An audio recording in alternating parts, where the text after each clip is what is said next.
Дай Бог слепцам глаза вернуть и спины выпрямить с горбатым. И жить еще мы не умеем. И не умеем умирать. Людей неинтересных в мире нет. Их судьбы, как истории планет. Актеры, журналисты, математики и IT-специалисты. Флешмоб под хэштегом ТНВ «Творчество на века» поддержали десятки людей. Разве же можно, чтобы все это длилось? Это какая-то несправедливость. Где и когда это сделалось модным? Живым равнодушие, внимание мертвым. Тем и страшна последняя любовь, что это не любовь, а страх потери. Именно Евтушенко – автор известного тезиса, что поэт в России больше, чем поэт. Евтушенко не раз бывал в Казани. Последний визит состоялся летом 2014-го. Поэт стал одним из героев казанского проекта «Литературный дворик».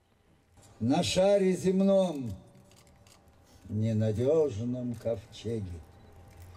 И мы устоим ли на зло мизантропам, в проверку потопом?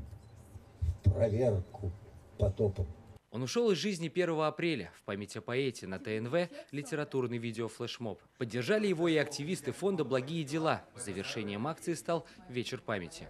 Все средства, которые будут собраны, на нем будут направлены в фонд. Наш флешмоб поддержали не только жители Казани, но и Москвы и Санкт-Петербурга, чему мы очень рады. Все прошло очень красиво. Он говорил просто о сложном. Так может только гений и больше, чем поэт.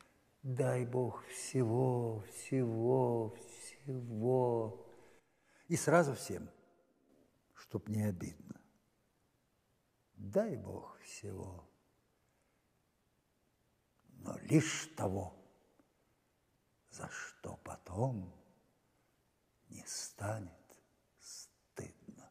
Сергей Хайдаров, Альбина Сылгараева, Лисан Мустафина и Амир Залюшев. ТНВ, Казань.